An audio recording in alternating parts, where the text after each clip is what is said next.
नाज़रीन, तलहार लग रप शरीफ में शहीद ज़मान शाह जी याद में शोधाए सिंध पुलिस के भेटा पेश करण लाइ क्रिकेट टूर्नामेंट शुरू कराया वियो। वधीक तफ़सील ॾिसूं था जमशेद मल्हाजी इन रिपोर्ट में। जीअं त नाज़रीन, तलहार वेझो ॻोठ रिप शरीफ में शहीद ज़मान शाह जी याद में शोधाए सिंध पुलिस के भेटा पेश करण जे लाइ क्रिकेट टूर्नामेंट मुनक़द कयो वियो, जंहिंजी इब्तिदाई तक़रीब में आयल महिमाननि ऐं रांदीगरनि मेहरान टीवी न्यूज़ सां पंहिंजा वीचार वंडींदे चयो त असां रिप में ही नाइट क्रिकेट टूर्नामेंट शहीद ज़मान शाह जे नाले सां रखायो आहे ऐं असां डेडिकेट कंदासीं शहीद ज़मान शाह खे।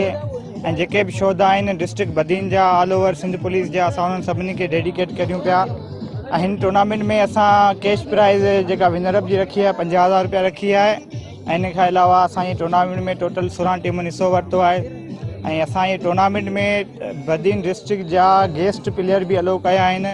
अल्हम्दुलिल्लाह असांजो क्राउड, असांजा सपोर्टर काफ़ी हद ताईं माना हींअर ग्राउंड में भी मौजूद आहिनि। जीअं त हीअ रिप में नाइट टूर्नामेंट लॻो आहे, बाज़ैन ऑर्गेनाइज़ कयो आहे ऐं ज़मान शाह जे नाले सां, शहीद ज़मान शाह जे नाले सां जेके बि पुलिस जा शहीद थी आहिनि, शोधा आहिनि, उन्हनि जे नाले सां ही टूर्नामेंट ऑर्गेनाइज़ थियो आहे। ऐं जेके बि हीअ एक्टिविटियूं लाज़मी आहिनि ऐं जेके नौजवान नस्ल लाइ लाज़मी एक्टिविटी लाज़मी आहे। टूर्नामेंट इहो ऑर्गेनाइज़ कयो वियो आहे ज़ैन थेबो जे पारां।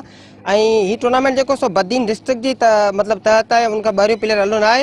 ऐं हीअ टूर्नामेंट शहीद ज़मान शाह जे नाले सां करायो वियो आहे, जेको सो सिंध पुलिस जे तरफ़ां करायो वियो आहे। ऐं असां हीअ टूर्नामेंट जेको सो भेटा पेश कंदासीं सिंध पुलिस जे नौजवान जेके शहीद थी विया, जेके उन्हनि खे असां हीअ टूर्नामेंट जेको सो असां डेडिकेट कयूं था।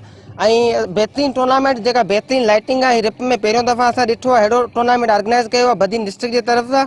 पूरी जेका बदीन डिस्ट्रिक्ट जा प्लेयर हिन में खेॾंदा, स्टार प्लेयर आहिनि, साईं दिलबर शाह या ज़मा जतोई जेके बि सुठा प्लेयर आहिनि हिन में आहिनि। हीअ अॼु असां वटि तहलके तलहार जो 16 टीमूं आहिनि जेके हिन टूर्नामेंट में शहीद ज़मान शाह जेको सिंध पुलिस जो जवान हो शहादत माणी, उन जे हवाले सां उन जी यादि में सॼी सिंध पुलिस जे शोधा जी यादि में असां हीअ टूर्नामेंट कराए रहिया आहियूं।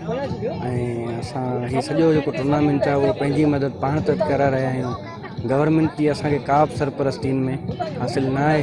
हे असांजा नौजवान आहिनि, साईं ज़ैन थेबो आहे, पंहिंजो फैसल टालपुर आहे, ज़ुल्फ़कार थेबो आहे, काफ़ी सारा दोस्त आहिनि, साईं ज़मान शाह आहे। त उन्हनि सॼो पंहिंजी मदद पाण तहत हिन जो अरेंजमेंट कयो आहे।